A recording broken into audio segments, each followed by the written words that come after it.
let's tell ourselves the truth now, at least for once. See, I'm going to speak and a lot of people will think I'm speaking like a Biafran, but no, I want us to reason like analytical human beings. The fact is the division of Nigeria with all the indications on ground so far is inevitable. The division of Nigeria is inevitable without implementing the regional system of government. Okay, let's look at the indicators. Number one, the fact is, the issue of national insecurity at the moment happens to be majorly a northern problem, right? You quite agree with me on that. And in that regards now, any government of the day, any president at the moment that is not of the northern descent or northern origin that tries to fix that, if he's hoping to come for a second tenure, I bet you he can't succeed in that. You quite agree with me, right? And this is what I mean by that. Okay. In addressing, considering bringing into view now what happened recently in Benue, just the normal issue of farmers' herders clashes as they call it, right? Okay. In fixing this kind of situations, now forget about the deployment of military, police, whatever the president coming to visit. You quite agree with me that that doesn't solve anything and is not going to solve anything. The only thing that will solve that to some certain extent is we having a situation where there is ranches established for herders, right? That is to say, the herders must be in tune with changing times. Because you quite agree with me, there's no developed country you go to in this world today that you'll find a situation where animals wander all around. There is none. You can never find any developed country of that nature. But in so doing now, if the president of the day tries to enforce that, it's going to be rejected by the northerners to some certain extent, evidently clear even in the past, right? Considering the fact that these people are citizens or whatever, they are nomadic in nature, right? That has always been the conversation. They are nomadic in nature, so they move from places to places.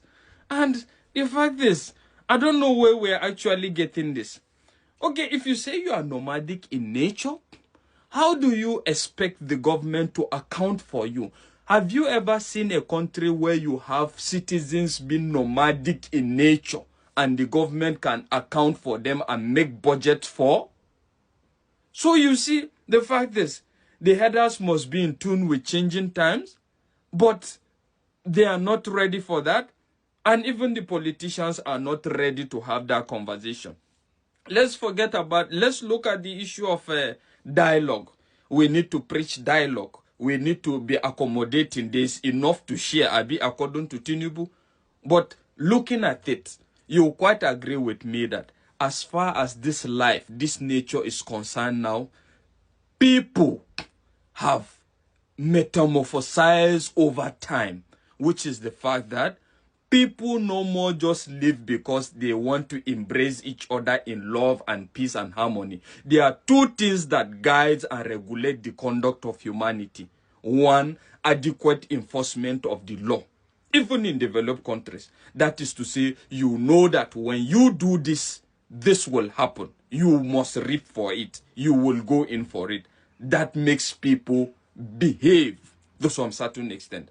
Another thing that guides people's conduct is the fact that they must be subordinate and superior. Right? That is to say, in anywhere I live for there to be peace, is either they must be, you are the senior, I am the junior. So you know that when you try me, I will finish you, and me that knows that you are more powerful than me, I will not try you. Those are the things that keeps people in check. But if you think that we're going to sit down and be, in as much as we desire one Nigeria, we want to preach and we want to be all accommodating, we believe we're stronger together. But it's not the preaching of peace and love or whatever that keeps people together. These two indications are what keeps people together. And you quite agree with me to some certain extent. The two is missing. There is no adequate enforcement of laws. We are under-policed. Even the armed forces is overwhelmed, and a lot of other things. So what will keep people in check? So what we are fighting for at the moment is a situation where who is more powerful? Is it me, the Fulani man? Is it me, the Yoruba man? Is it me, the Igbo man? Or is it me, the Hausa man? The fact is, that must be sorted out. When it's sorted out, now everybody will know his position, and people now will just decide to keep quiet and whatever. Looking at it, when you now introduce our religious extremism in all aspects as well, that is evident in the country.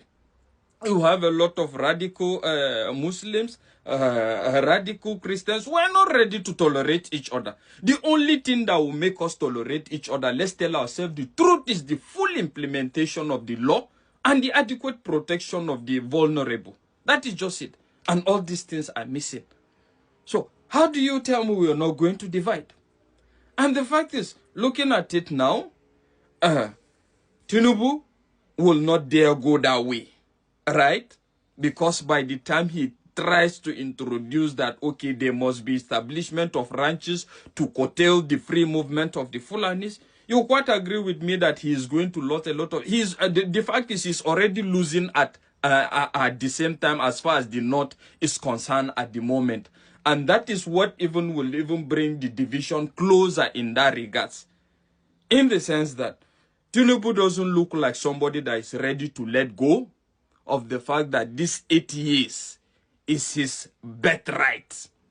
And at the same time, the Northerners are not ready to give it to him. So when you have a clash of the titans, Abi, that is what I refer to this 2027. Forget about this defection. Clash of the titans is going to definitely give birth to something. So, with all these indications on ground, my brother, the issue of one Nigeria, we are going to get better, will remain nothing but a delusion, seriously. We're going to talk more in this regards. I will drop more in this regard.